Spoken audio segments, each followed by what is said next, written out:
The Black Sheep. Black sheep, have you any wool? Yes, my little master, 3 bags full.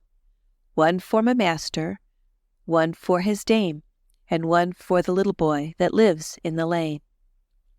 It was a bright spring day, and the sun shone very warm and pleasant over the pastures, where the new grass was growing so juicy and tender that all the sheep thought they had never tasted anything so delicious. The sheep had had a strange experience that morning, for the farmer had taken them down to the brook and washed them, and then he tied their legs together and laid them on the grass, and clipped all the heavy, soft wool from their bodies with a great pair of shears. The sheep did not like this very well, for every once in a while the shears would pull the wool and hurt them. And when they were sheared, they felt very strange, for it was almost as if someone took off all your clothes and let you run around naked. None of them were in a very good temper this morning, although the sun shone so warmly and the grass was so sweet. And as they watched the farmer and his man carry their wool up to the house in great bags, the old ram said crossly, "I hope they are satisfied now that they have stolen from us all our soft, warm fleece." "What are they going to do with it?" asked one of the sheep. "Oh, they will spin it into threads and make coats for the men and dresses for the women. For men are such strange creatures that no wool grows on them at all, and that is why they selfishly rob us of our fleece, that they may cover their own skinny bodies." "It must be horrid to be a man," said the black sheep, "and not to have any wool grow on you at all. I'm sorry for that little boy that lives in the lane, for he will never be able to keep warm unless we give him some of our wool." "But what a shame it is," continued the ram, "for the farmer to steal all the wool from us when we have taken all the trouble to grow it." "I don't mind," bleated a young lamb named Frisky, as it kicked up its heels and gamboled about upon the grass. "It's nice to have all that heavy wool cut off my back, for I shan't have to carry it around everywhere I go." "Oh, indeed," sneered the ram. "You like it, do you? Have you any idea what you look like, all sheared down to your skin? How would you like to have someone come along and see you, now that you are all head and legs?" "Oh, I wouldn't mind," said the lamb again. "I shall grow more wool by winter time, and I'm sure I don't look any worse than you do." Some of the sheep looked at the ram and began to titter, for he was old and thin and looked very comical indeed without any wool. And this made him so angry that he went off by himself and began eating grass, and would not speak to the others at all. "I don't know why sheep should feel badly about having their fleeces cut," remarked the black sheep thoughtfully, "for the farmer is very kind to us, and so is his dame, and I am glad my wool serves to keep them warm in the winter. For before the snow comes, our wool will grow out again, and we shall not be any the worse for our loss." "What do those people who don't have any sheep do for clothes?" asked the lamb. "I'm sure I don't know. They must nearly freeze in the winter. Perhaps the ram can tell us." But the ram was still angry and refused to say anything, so the sheep stopped talking and began to scatter over the pasture and eat the tender new grass. By and by, the black sheep wandered near the lane, and looking up, saw the little boy watching it through the bars. "Good morning, Black Sheep," said the little boy. "Why do you look so funny this morning?" "They have cut off all my wool," answered the sheep. "What will they do with it, Black Sheep?" inquired the little boy. "They will make coats of it to keep themselves warm." "I wish I had some wool," said the little boy, "for I need a new coat very badly, and Mamma is so poor she cannot buy me one."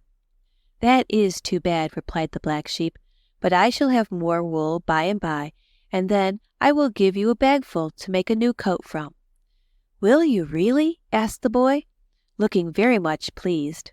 "Indeed I will," answered the sheep, "for you are always kind and have a pleasant word for me.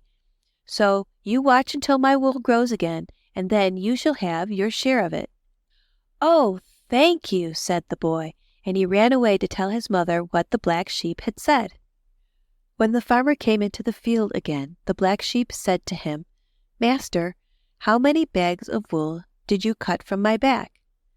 "2 bags full," replied the farmer, "and it was very nice wool indeed." "If I grow 3 bags full the next time, may I have 1 bag for myself?" asked the sheep. "Why, what could you do with a bag of wool?" questioned the farmer. "I want to give it to the little boy that lives in the lane. He is very poor and needs a new coat." "Very well," answered the master. "If you can grow 3 bags full, I will give 1 to the little boy." So the black sheep began to grow wool, and tried in every way to grow the finest and heaviest fleece in all the flock. She always lay in the sunniest part of the pastures, and drank from the clearest part of the brook, and ate only the young and juicy shoots of grass, and the tenderest of the sheep's sorrel. And each day the little boy came to the bars, and looked at the sheep, and inquired how the wool was growing. "I am getting along finely," the black sheep would answer, "for not 1 sheep in the pasture has so much wool as I have grown already." "Can I do anything to help you?" asked the little boy. "Not that I can think of," replied the sheep, "unless you could get me a little salt. I believe salt helps the wool to grow." So the little boy ran to the house and begged his mother for a handful of salt, and then he came back to the bars, where the black sheep licked it out of his hands. Day by day the wool on the sheep grew longer and longer, and even the old ram noticed it and said, "You are foolish to grow so much wool, for the farmer will cut it all off, and it will do you no good. Now I am growing just as little as possible, for since he steals what I have, I am determined he shall get very little wool from my back." The black sheep did not reply to this, for she thought the old ram very ill-tempered and selfish, and believed he was doing wrong not to grow more wool. Finally the time came to shear the sheep again, and the farmer and his man came into the pasture to look at them, and were surprised to see what a fine, big fleece the black sheep had grown. "There will be 3 bags full at least," said the master, "and I will keep my promise and give 1 to the little boy in the lane. But, my goodness, how scraggly and poor the old ram looks! There is scarcely any wool on him at all. I think I must sell him to the butcher." And, in truth, although the ram kicked and struggled and bleated with rage, they tied his legs and put him into the cart and carried him away to the butcher, and that was the last the sheep ever saw of him. But the black sheep ran up to the bars by the lane and waited with a glad heart until the little boy came. When he saw the sheep waiting for him, he asked, Black sheep, have you any wool?" And the sheep replied, "Yes, my little master, 3 bags full." "That is fine," said the boy, "but who are the 3 bags for?" "1 for my master, 1 for his dame, and 1 for the little boy that lives in the lane." "Thank you, black sheep," said the little boy. "You are very kind, and I shall always think of you when I wear my new coat." The next day the sheep were all sheared, and the black sheep's fleece made 3 bags full. The farmer kept his promise and carried 1 bag to the little boy that lived in the lane, and the wool was so soft and so heavy that there was enough not only for the new coat, but to make his mother a warm dress as well. The black sheep was very proud and happy when the mother and her little boy came down to the bars and showed them the new clothes that had been made from the wool.